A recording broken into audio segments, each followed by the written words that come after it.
Assalamualaikum warahmatullahi wabarakatuh. Perkenalkan, nama saya Dea Safira, NIM 12050520432.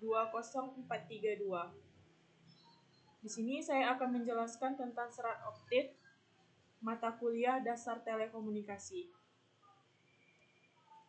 Pengertian serat optik. Serat optik yaitu saluran transmisi yang digunakan untuk mentransmisikan sinyal cahaya dari satu tempat ke tempat lain. Serat optik terbuat dari serat kaca dan bentuknya panjang, tipis, serta berdiameter sebesar rambut manusia. Serat kaca ini merupakan serat yang dibuat secara khusus, terbuat dari bahan kaca murni, dan kemudian diproses menjadi bentuk gulungan agar dapat digunakan untuk melewati data yang ingin dikirim atau diterima. Struktur serat optik. Serat optik memiliki 3 struktur, yaitu 1. Core atau inti, berfungsi untuk menentukan cahaya merambat dari satu ujung ke ujung lainnya. 2. Cladding, lapisan, berfungsi sebagai cermin, yakni memantulkan cahaya agar dapat merambat ke ujung lainnya. 3. Coating atau jaket, sebagai pelindung lapisan dan tempat kode warna.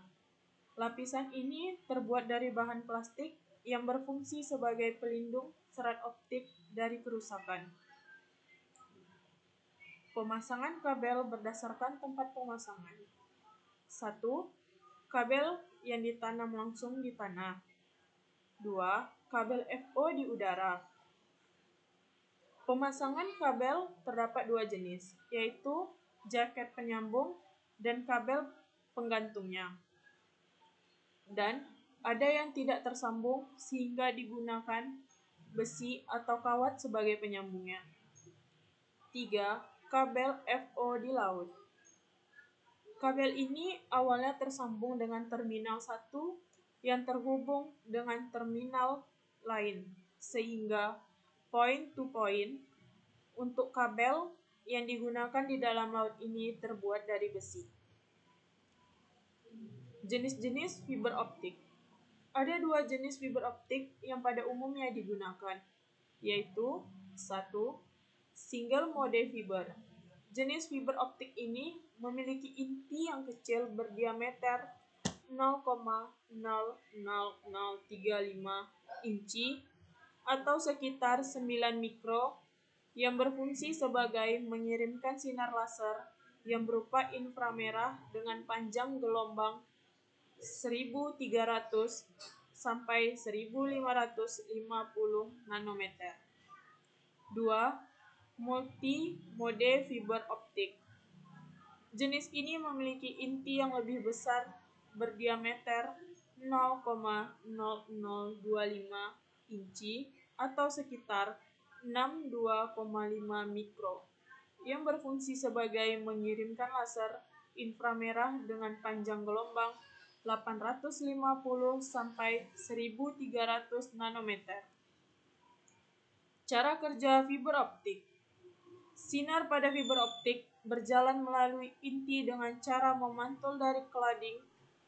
Hal ini disebut dengan total internal reflection karena cladding sama sekali tidak menyerap sinar dari inti. Dikarenakan ketidakmurnian kaca sinyal cahaya yang akan terdegradasi, maka ketahanan sinyal tergantung daripada kemurnian kaca dan panjang gelombang sinyal. Keuntungan fiber optik. Yang pertama, murah. 2. Lebih tipis. 3. Kapasitas lebih besar. 4. Sinyal degradasi lebih kecil. 5. Tidak mengalirkan listrik. 6. Fleksibel. 7. Sinyal digital. Kekurangan fiber optik. 1. Biaya yang mahal untuk peralatannya. 2. Perlu konversi data listrik ke cahaya dan sebaliknya yang rumit. 3. perlu peralatan khusus dalam prosedur pemakaian dan pemasangannya. 4. Untuk perbaikan yang bagus, perlu tenaga yang ahli di bidang ini. 5. Selain merupakan keuntungan, sifatnya yang tidak menghantarkan listrik juga merupakan kelemahannya. 6. Bisa menyerap hidrogen yang bisa menyebabkan loss data. Sekian penyampaian tentang materi fiber optik. Terima kasih.